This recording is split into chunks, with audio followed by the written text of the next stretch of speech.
반갑습니다. 민주통합당의 한정혜입니다. 환경부의 역사를 보면은 67년에 당시 보건사회부의 환경위생과 공회계 4명으로 출발을 하셨어요. 그리고 94년에 지금의 환경부가 출범을 했고, 현재는 본부, 외청, 소속 기관 다 합치면 한 3,000명 정도 되는 그래도 우리나라에서 중요한 부처로 발전을 했습니다. 아직은 많이 부족합니다. 여전히. 그렇습니다만. 그 이유가 어찌되었건 여기 계신 환경부에 계신 여러분들께서 우리나라 자연 환경을 보존하기 위해서 또 생활 환경을 개선하기 위해서 많이 노력해 주셨기 때문이다. 그래서 그동안 환경부가 국민에게 사랑을 받았다. 이렇게 저는 알고 있었는데 정말 죄송스럽게도 이번 정부 들어서 환경부가 좀 무기력한 환경부, 듣기는 싫으시겠지만 4대강 사업을 위한 환경부, 국토부를 위한 환경부라는 질타를 받으면서 실질적으로 국민의 관심에서 멀어진 것도 좀 사실입니다.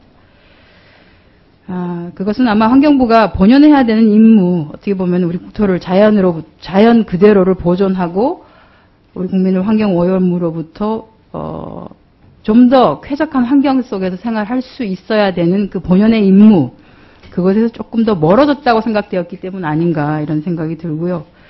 환경부가 가능하면 쉽진 않을 거라고 봐집니다. 이번 정권 하에서. 그러나 본연의 임무로 돌아와서 규제와 보전 그리고 견제를 통한 발전, 말로 하는 지속가능한 발전이 아니라 실질적인 지속가능한 발전이 될 수 있게끔 앞장설 수 있는 부처가 되어서 다시 한번 우리 국민에게 사랑받는 부처가 되기를 희망합니다. 그리고 그렇게 하기 위해서 저도 열심히 환경부가 하는 그 본연의 업무에 충실할 수 있도록 좀 싫은 소리, 좋은 소리 좀 하도록 하겠습니다. 그러면 업무보고 받은 것 중에서 몇 가지 질의를 먼저 좀 확인을 하겠습니다. 그 41페이지부터 이렇게 환경부에서 내신 자료 보면 41페이지부터 그 45페이지까지 4대강과 관련한 업무보고를 좀 해주셨습니다. 며칠 전에 나온 보도자료에도 어쨌든 수질 개선 효과가 있다라고 하셨는데 그것과 관련해서는 이미 여러 의원님들께서 질문하셨기 때문에 저는 따로 거기에 다 동의를 하기 때문에 따로 말씀드리지는 않겠고요. 수생태계가 지금 주신 자료에는 큰 변화가 없다라고 되어 있는데 저희 민주당에서 따로 조사한 올해 초에 따로 조사한 자료에 따르면 금강의 경우에 이제 4대강 공사가 가장 신속하게 진행된 곳이기도 합니다. 근데 가장 신속하게 진행된 이 금강의 하천변이 사실은 기존에 있었던 토착종은 다 사라지고 완전히 외래식물로 지금 뒤덮여 있는 상태다라고 저희가 보고를 받았습니다. 그렇다라고 하면 준설 작업이 좀 늦어진 낙동강이나 한강의 경우에는 올해가 아닌 내년부터는 하천변이 지금의 토착종이 아닌 다른 외래종으로 또 뒤덮일 가능성이 충분하다라고 봐지기 때문에 환경부가 이것과 관련해서는 신속하게 실태 조사에 나서서 대책 마련을 좀 해야 되겠다라는 생각이 들고요. 그리고 지금 4대강 살리기 사업과 관련해서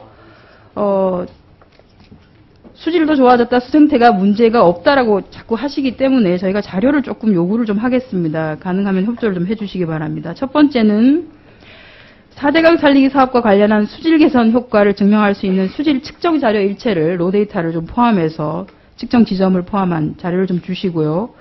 두 번째는 4대강 살리기 사업과 관련한 외래종 조사 보고서하고 아마 관련 대책 마련하신 거 있을 겁니다. 그거 자료를 좀 주셨으면 좋겠고, 그리고 2009년 11월부터 사후관리조사단을 운영하고 계신데 그동안 진행된 사후관리조사단에서의 협의 내용이라든지 이행 현황 그리고 회의록이라든지 하는 자료들 있으면 저희한테 좀 주시면 저희가 4대강과 관련한 사업을 평가를 하기가 조금 좋겠다는 생각이 듭니다.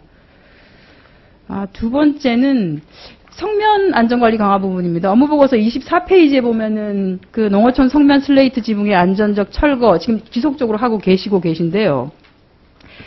그 작년에 관계부처 합동으로 발표한 슬레이트 관리 종합 대책을 보면 2016년이 되면은 지금 매립하고 있는 지정 폐기물과 관련된 그 매립장이 포화가 된다라고 하고 계시고 2017년부터는 갖다 묻을 데가 없다고 하고 계십니다. 그러면 아시지 않습니까? 이게 하루 이틀 협의를 해가지고 지정 폐기물의 그 매립 장소를 확보할 수 있는 상황이 아니다라는 라는 생각이 들기 때문에 지정 폐기물 매립은 입지 선정과 관련해서는 아주 오랫동안 주민과의 대화와 타협을 통해서만 가능합니다. 그래서 굉장히 많은 시간이 요구되는 상황이기 때문에 매립장 선정에 대해서 좀 꼼꼼히 챙겨주셨으면, 지금부터라도 좀 챙겨주셨으면 하는 생각이 듭니다. 또 하나는 작년도에 있었던 사항인데요. 구제역 가축 매몰지와 관련해서 말씀 좀 드리겠습니다. 작년에 우리 환노위 자체에서 구제역 소위원회 이후에는 별다른 사실은 활동이 없었었는데 그 사이에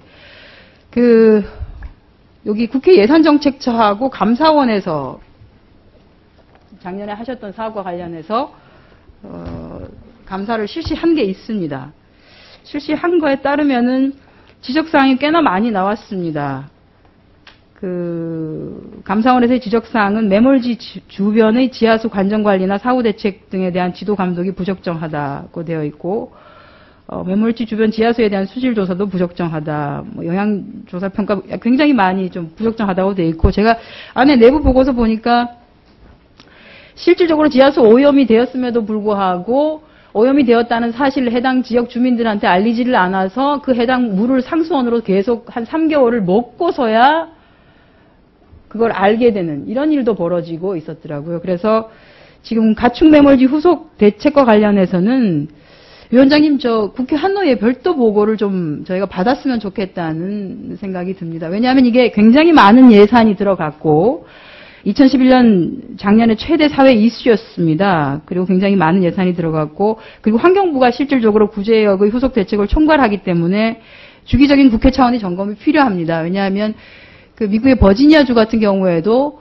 AI 사건이 벌어지고 난 한 15년 이후에 실질적으로 침출수와 관련된 오염, 지하수 오염이 발견되기도 하고 했기 때문에 그냥 일시적으로 메모를 했다, 그리고 덮었다, 지금 보니 괜찮다라고 해서 끝날 수 있는 문제는 아니다라고 봐지기 때문에 주기적으로 국회 차원 점검이 필요하고요. 그래서 가능하시다면 다음 임시회에 환경부의 구제역 및 가축매몰지 후속 대책에 대한 별도의 보고를 전체적으로 좀 주시면 저희가 그 관련해서 보고 또 얘기를 할 수 있지 않을까 하는 생각이 듭니다. 이번에 협조를 좀 해주셨으면 네, 좋겠습니다.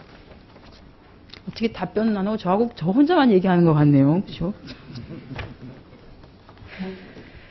기상청장님께 좀 질문 좀 드리겠습니다.